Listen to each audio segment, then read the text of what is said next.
கர்த்தர் தம்முடைய ஜனத்தை நெகிழ விடாமலும் தம்முடைய சுதந்திரத்தை கைவிடாமலும் இருப்பார் என்று சொல்லப்பட்டிருக்கிற வேத வாக்கியத்திற்காக எங்கள் தேவாதி தேவனுக்கு கொடான கோடி ஸ்தோத்திரங்கள் உண்டாகட்டும்.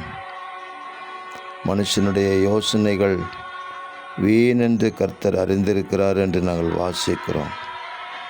மனுஷருடைய யோசனைகளுக்கு மேலாக தேவனுடைய கரம், வல்லமையுள்ள கரம் தம்முடைய ஜனத்தை நடத்துகிறதை இந்த உலகம் பார்க்கும்படி செய்வீராக.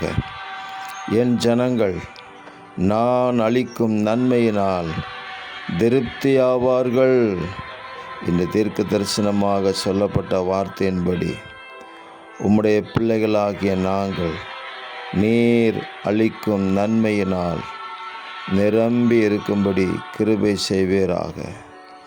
நன்மையும் கிருபையும் பின்தொடரும் என்று சொன்னீரே, அந்த வார்த்தை 100க்கு 100 நிறைவேறட்டும். நீங்கள் நிறைவேற்றுகிறதற்காக உங்களுக்கு கொடான கோடி ஸ்தோத்திரங்கள். இரட்சகர் இயேசு கிறிஸ்துவின் நாமத்தில் ஜெபிக்கிறோம் பிதாவே. ஆமேன், ஆமேன், ஆமேன்.